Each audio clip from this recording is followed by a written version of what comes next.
All right, today we're going to dive into one of the biggest questions you can possibly ask, and we're going to do it using a text that's over 3,000 years old. It's a hymn called the Nasadiya Sukta, and trust me, it has a surprisingly modern, mind-bending take on the ultimate mystery of creation. I mean, seriously, think about it for a second. Before the Big Bang, before space, before time itself, what was there? It's a question that has stumped everyone from ancient poets to modern physicists. It almost feels like a question our brains weren't built to answer. So where do you even start with a question like that?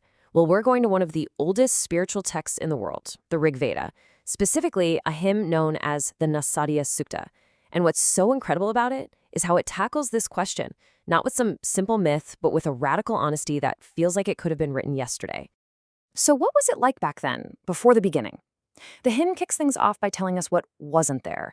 And honestly, it kind of breaks your brain right from the get-go. It says there was neither existence nor non-existence. Right away, it throws out the most basic tool we have for thinking about reality, the difference between something and nothing.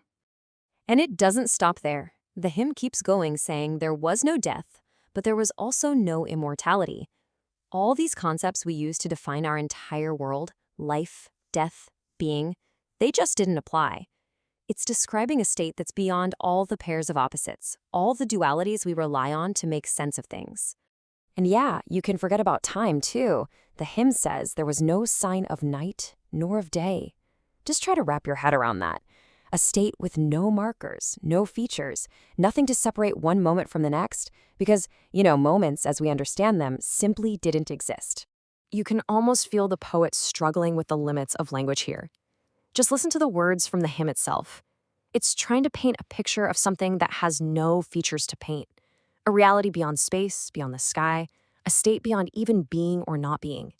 It's pure, undifferentiated potential.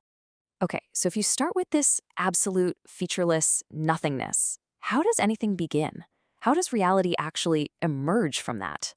Let's move on and see how the hymn poetically describes that very first spark of creation. So the hymn lays out this beautiful poetic sequence. First, there's just darkness hidden by darkness.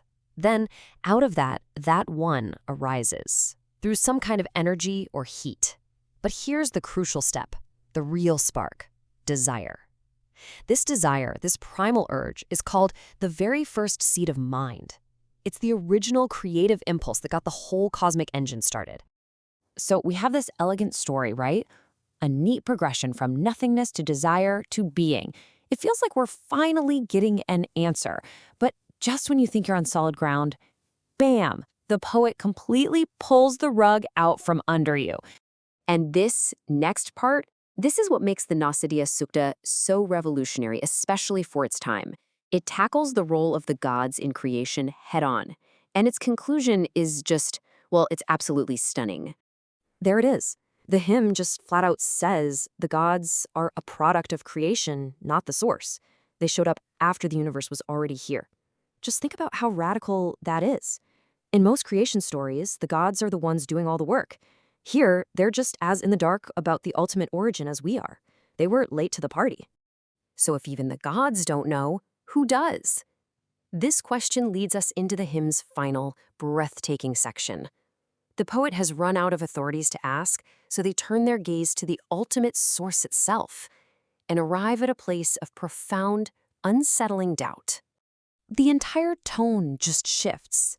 The confident narration is gone, and it's replaced by a series of urgent, escalating questions. The poet basically throws their hands in the air and asks the one thing you're not supposed to ask. Who really knows? And the search for certainty just gets more desperate. Who has the authority to actually stand up and declare the truth of it all? Who can say with total confidence, yep, this is how it happened? It all comes back to that central question, one last time before the final staggering conclusion. Where did it all come from? What is the ultimate origin? And here it is, the final mind-bending line that has fascinated thinkers for centuries. The ultimate entity, the observer in the highest heaven, perhaps he does not know. This is what we call radical agnosticism, not just saying we don't know, but suggesting the answer might be fundamentally unknowable, even to the source of reality itself. And this was written thousands of years ago. So what's the big takeaway here? I think the genius of this hymn isn't that it gives us a nice, tidy answer.